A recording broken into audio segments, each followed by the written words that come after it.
बिहार चुनाव में जीत के बाद सोमवार को नीतीश कुमार ने सूबे के मुख्यमंत्री के तौर पर शपथ ली और आज नीतीश कुमार 11 बजे कैबिनेट की पहली बैठक करेंगे। एनडीए में शामिल सहयोगी दलों की तरफ से 14 मंत्रियों ने भी पद की शपथ ली है। अब बिहार में प्रोटेम स्पीकर मनोनीत किया जा रहा है।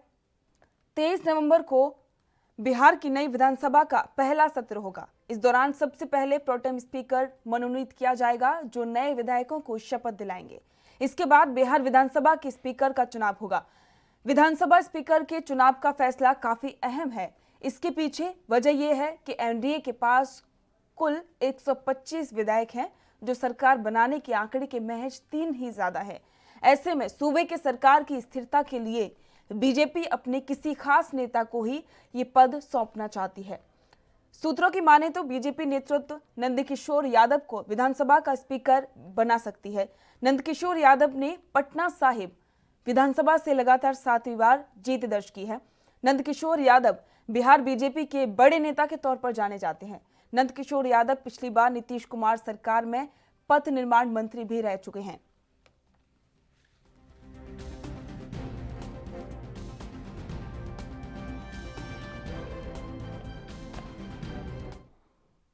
और इस पर अधिक जानकारी के लिए हमारे सहयोगी मिथिलेश मिश्रा लाइव जुड़ चुके हैं। मिथिलेश, आज कैबिनेट की पहली बैठक होनी है बिहार विधानसभा में। इसके लिए कई सारे अहम जो कि पद हैं उनको लेकर भी चर्चा होगी। सबसे ज्यादा जो है असमंजस की स्थिति है वो विधानसभा स्पीकर को लेकर है।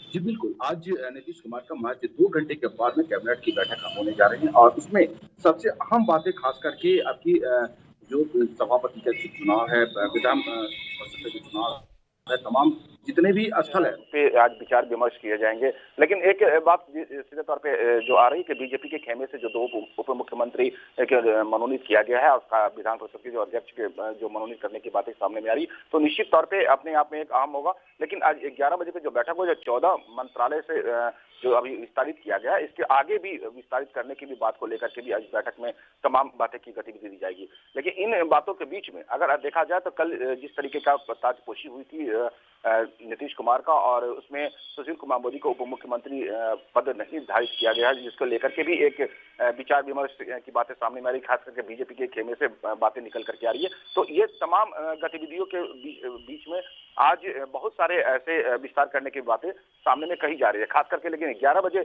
जो आज बैठक होगा, वो बैठक अहम माना जा रहा है, क्योंकि तमाम गतिविधि और पुराने मंत्रालय को लेकर के नए मंत्रालय तक का सारी गतिविधियों पर नजर रखी जाएगी और विस्तार करने की बातें कही जाएगी। बिल्कुल मिथिलेश, बात ये भी है कि जिस तरीके से जो भी गठबंधन के पास में जितना ही बहुमत है, बात की जाए जेडीयू की या फिर बीजेपी की, और इसके जो भी सहयोगी दल है, उन सभी को मिलाकर कुल 125 सीटें हैं। और ये जो कि साफ तौर पर सरकार को बचाने के लिए सिर्फ 3 सीटें ही ज्यादा हैं, ज्यादा नहीं है, ज्यादा अंतर नहीं है। और इसके लिए बीजेपी ये चाह रही है कि जो विधानसभा स्पीकर हो वो बीजेपी का ही हो। देखिए, इस शुरुआती दौर में ही क्लियर हो चुका था कि जब एनडीए का बैठक हुआ था, पुराने दिनों की मैं बातें कर रहा हूँ, उस समय भी एक निर्णय ले लिया गया था कि अब की बार जो सरकार बनाया जाएगा उसके चेहरे नीतीश कुमार के ही होंगे, उप मुख्यमंत्री वही बनेंगे। लेकिन बाकी 2 अहम पद खास करके रखा गया था, जो एक का पद था और दूसरा डिप्टी सीएम का। तो ये दोनों जो पद थे, वो दोनों पद को लेकर के ही बातें की थी। लेकिन बीजेपी जिस तरीके से अपने दबिश खास करके बिहार की राजनीति में रखती है और 74 सीट लेकर के आया हुआ, तो निश्चित तौर पे अपनी तमाम बातों को रखने का प्रयास जरूर करेगा।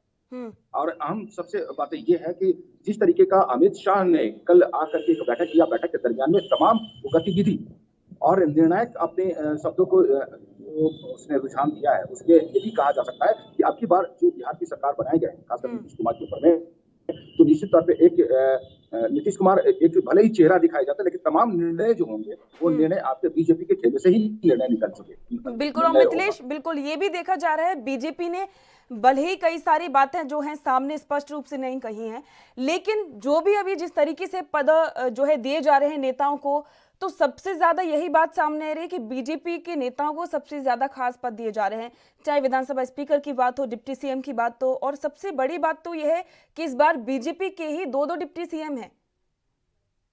देखिए, उत्तर प्रदेश की तर्ज पे ये आपकी बात शासन करने की बातें कही जाती है। हम्म। सरकार भले ही आपका एनडीए का है और एनडीए में खास करके नीतीश कुमार का भले ही जदयू के खेमे से मुख्यमंत्री का पद धारित कराया गया है। हम्म। लेकिन जितनी भी बातें कही जाएगी या जिस तरीके से सरकार चलाने की बातें कही जाएगी, वो निश्चित तौर पे बीजेपी के खेमे से ही होगी। अब हम्म। आप देख लीजिए, 2 उप मुख्यमंत्री के तौर पे अभी तारकिशोर प्रसाद को और रेणु देवी को शामिल किया गया और खास करके स्पीकर को भी आप नंदकिशोर राय की जो बात आ रही है, यादव की बात आ रही है, तो उसमें भी वो भी बीजेपी के खेमे से ही बातें चल के आ रही है। तो हम्म। जो 3 उच्च स्तरीय मंत्रालय से तौर पे कह सकते हैं या सबसे बेहतर पद खासकर सरकार चलाने की बातें वहां पर बीजेपी ने अपने ही खेमे में रखा है। सिर्फ हम्म। नाम का अगर देखा जाए तो मुख्यमंत्री के पद जदयू के खेमे में दे दिया है।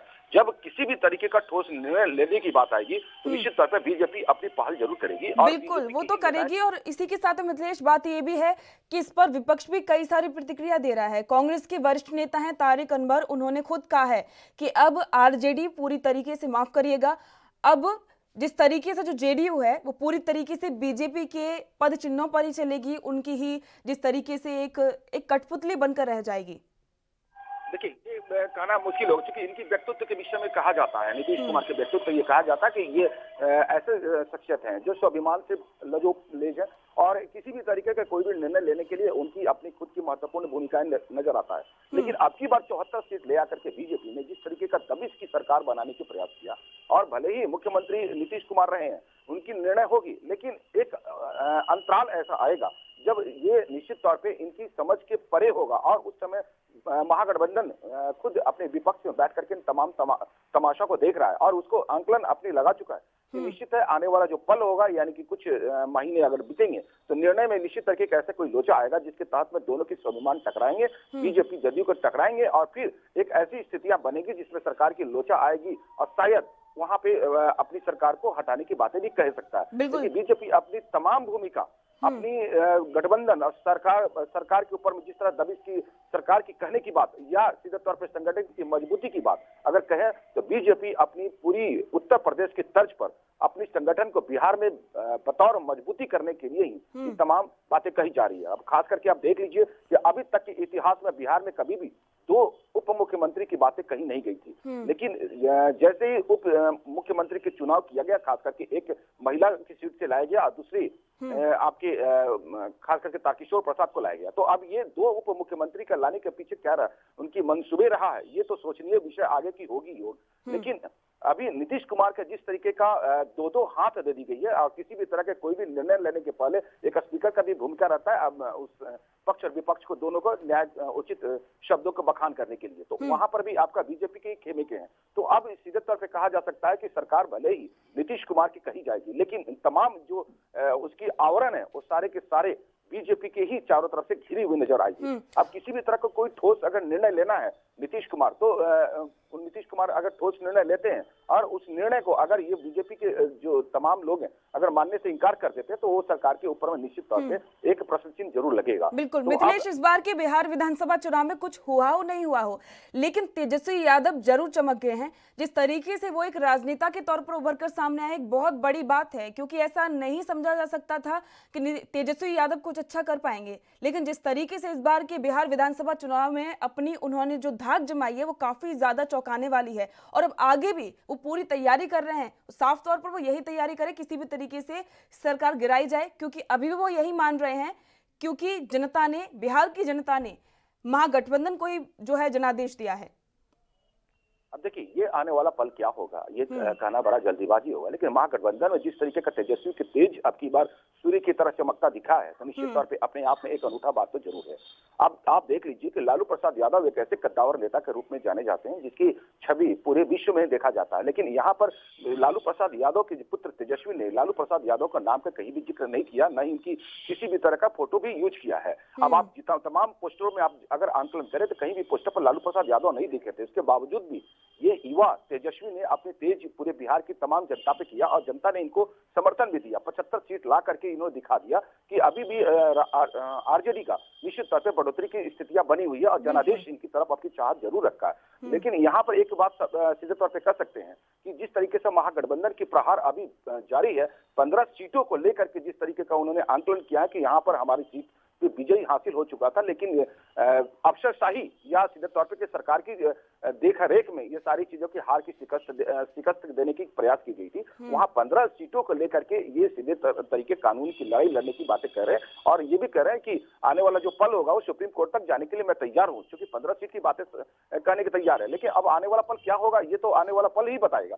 लेकिन जिस तरीके का उनकी तैयारी है और 15 सीटों की लड़ाई की बातें कही जा रही, अगर सचमुच मिल जाता है तो अब देखने वाला बात ये होगा कि जिस जगह से हारे हैं वे निश्चित तौर पे एनडीए का ही वो सीट रहा है। और उसके बाद बिल्कुल। और मिथिलेश, बात तो ये भी है कि वो तैयारी पूरी कर रहे हैं और आगे की भी तैयारी उनकी है, लेकिन जिस तरीके की जो भी तैयारी कर रहे हैं उसमें कांग्रेस की बातें बहुत सारी सामने आ रही हैं। खुद कांग्रेस के कुछ नेता हैं या फिर आरजेडी के कुछ नेता हैं, वो साफ तौर पर यही कह रहे हैं कि कांग्रेस की वजह से हार का सामना करना पड़ा है। तो अब तेजस्वी यादव क्या रणनीति अपनाएंगे आगे? देखिए, ये तो हार और जीत लगभग पूर्ण हो चुका है। अब किसी भी तरह के कोई बातें सामने नहीं आएगा। कांग्रेस अभी अपनी 19 सीट ले आकर के भले ही हार की बातें करता हो, उनकी अंदरूनी बातें हैं, अंदरूनी कला भी चालू हो चुका है इन तमाम लोगों के। आरजेडी भी इस मामले पर लेकर के अपनी गुस्सा जाहिर कर रहा है कि अगर कांग्रेस को अगर 70 सीट हमने दिया था, 70 सीट में अगर वो लगभग 25 के आसपास में आंकड़े लाए होते, 30 के आंकड़े लाए होते, तो निश्चित तौर पर सरकार बनाने में हमारी भूमिका निश्चित तौर पर होता। लेकिन जिस तरीके से 19 सीट ला दिए हैं और 70 सीट उन्होंने मांग किया था, तब उसे काफी मशक्कत भी किया था सीट को लेकर के, तो उसमें ये निश्चित तौर पर नाराजगी तो दिखेगा ही कि 70 सीट में मात्र 19 की परिणाम आए हैं, तो निश्चित तौर सरकार बनाने में दिक्कत तो आएगी। लेकिन अगर यही कांग्रेस की सीट ज्यादा हासिल होता या आरजेडी अपनी सीट को बढ़ोतरी कर करके लाया होता, तो आरजेडी के संभवतः और भी सीट आने की बिल्कुल ये बात तो थी कि साफ तौर पर अगर कांग्रेस थोड़ी सी और मेहनत कर लेती या फिर कांग्रेस के खेमे में कुछ और सीटें जाती तो शायद महागठबंधन की सरकार बन जाती। मिथिलेश, शुक्रिया इस तमाम जानकारी के लिए। देश दुनिया की खबरों के लिए एएनबी न्यूज को सब्सक्राइब करें और बेल आइकन दबाएं।